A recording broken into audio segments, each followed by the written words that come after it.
Já que o tema em debate é a defesa dos injustiçados, eu faço questão de consignar uma nota de desagravo ao Dr. Sebastião Coelho, desembargador aposentado, advogado de um dos perseguidos do 8 de janeiro. O Dr. Sebastião ficou conhecido do grande público ao fazer a seguinte constatação na cara dos ministros do STF. Aspas, Vossas Excelências têm que ter a consciência de que são as pessoas mais odiadas nesse país. Fecha aspas.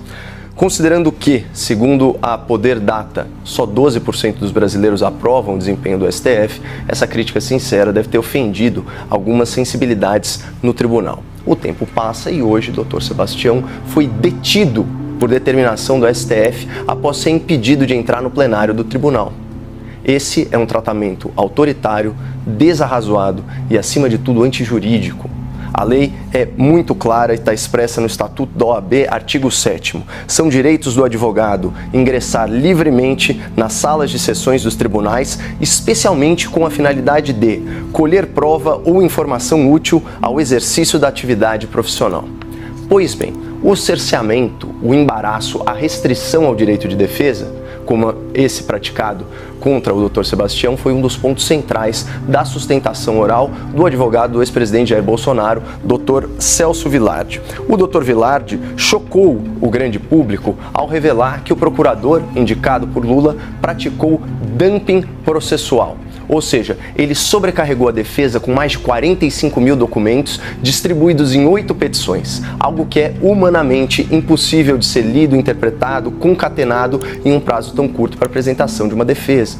Especialmente considerando que, segundo a apuração do Datafolha, da Folha de São Paulo, na verdade, o julgamento do Bolsonaro tem ritmo 14 vezes mais rápido que o mensalão. Só que além de inundar os advogados com excesso de documentos e arquivos inúteis, a PGR e o STF se recusam a compartilhar documentos e arquivos essenciais para a defesa. Tudo que o Dr. Vilardi pediu é que o STF libere a íntegra dos depoimentos, a íntegra das mídias, que fornecem aí, obviamente, o contexto em que as declarações foram feitas.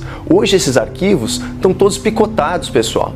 É como disse o advogado, este é o recorte da acusação. A defesa tem direito a fazer seu próprio recorte. Mas isso agora é impossível, porque o conteúdo da denúncia está todo editado.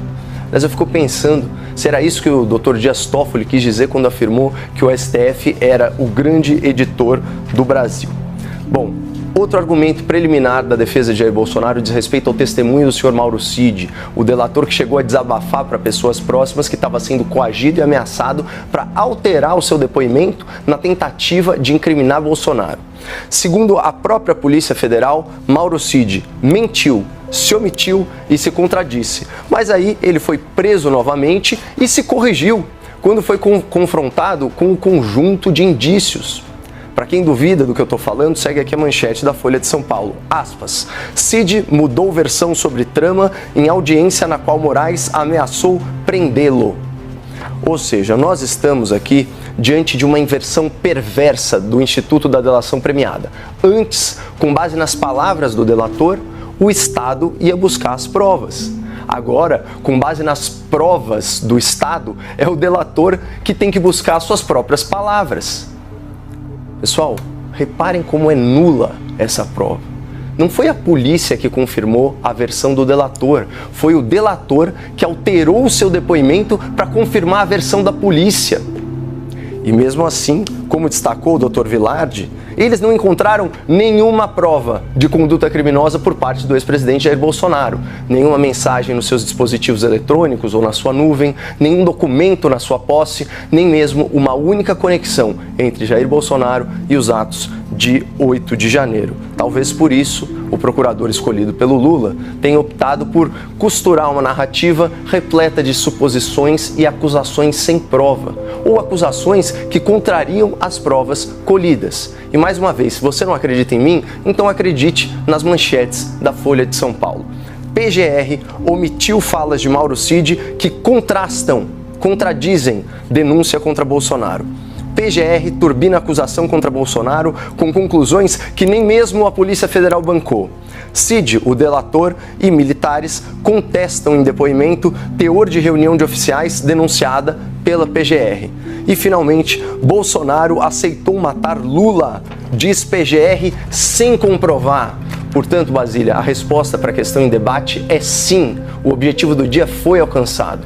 Os advogados dos perseguidos do 8 de janeiro expuseram os métodos arbitrários da PGR e do STF para condenar os seus adversários políticos. Que métodos são esses? Mudanças casuístas de jurisprudência, formação de um tribunal de exceção, produção de provas sob coação e ameaça e, como eu disse lá no começo, cerceamento de defesa.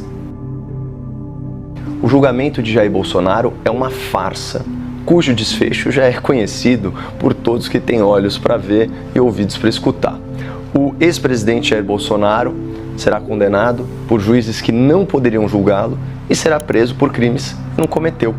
A gravidade dessa fraude está expressa muito bem em Provérbios 17:15. Há duas injustiças que o Senhor abomina: que o inocente seja condenado e que o culpado seja colocado em plena liberdade como se fosse justo. É exatamente o que nós testemunhamos no Brasil atual. Enquanto centenas de inocentes são presos, dezenas de culpados são libertados para voltar à cena do crime. Essa justiça que mantém presos manifestantes e pequenos vândalos, mas solta traficantes e grandes corruptos, não aborrece apenas Deus, como ensina aqui a Bíblia. Ela decepciona o povo. Poder 360, dezembro de 2024. A avaliação positiva do STF cai de 31% para 12% em 2 anos. Queda coincidiu com a chegada de Lula ao Planalto e com recrudescimento contra pessoas acusadas de golpe. Ou seja, a volta do Lula à cena do crime e a perseguição aos manifestantes do 8 de janeiro fizeram com que apenas 1 em cada 10 brasileiros aprove o desempenho da nossa Suprema Corte. Acontece que, mesmo diante de tamanha impopularidade, os ministros insistem em atropelar a justiça. Folha de São Paulo, 22 de março. Trama golpista no STF tem ritmo 14 vezes mais rápido que mensalão. Tribunal tenta evitar que Bolsonaro seja julgado em 2026. Olha, se o objetivo declarado do tribunal é de natureza eleitoral, é melhor eles correrem mesmo. Vejam isso aqui, UOL Notícias, também do Grupo Folha, 18 de fevereiro. Mesmo inelegível, Bolsonaro venceria Lula no primeiro e segundo turnos. Percebam que quanto mais o STF avança na sua farsa sobre o golpe, maior a popularidade de Bolsonaro e menor o prestígio do tribunal. Portanto, respondendo à pergunta aqui em debate, os números revelam que Jair Bolsonaro, enquanto candidato, é uma figura antifrágil. Quanto mais ele é atacado injustamente pelo Supremo, mais ele se fortalece eleitoralmente perante o povo. Então, ao invés de suspeito, Jair Bolsonaro é visto como inocente. Ao invés de agressor, o Jair Bolsonaro é visto como vítima. Ao invés de réu, Jair Bolsonaro é visto como perseguido. E ao invés de condenado pela justiça, Jair Bolsonaro será injustiçado pelo STF. E assim que for proferida a sua sentença, assim que for decretada a sua ordem de prisão, ele vai se tornar um mártir da liberdade, condenado aí por um verdadeiro tribunal de exceção. Uma justiça que é aparelhada por amigos e companheiros do Lula, na qual os juízes se sentem à vontade para julgar amigos e inimigos, inclusive nos processos nos quais eles próprios, os julgadores, figuram como vítima. Uma justiça que censura os seus adversários políticos, que prende manifestantes pacíficos sem julgamento, que tira redes sociais do ar e que atua politicamente para impedir a vitória eleitoral dos seus desafetos. Olhem só isso, Revista Veja, 22 de março.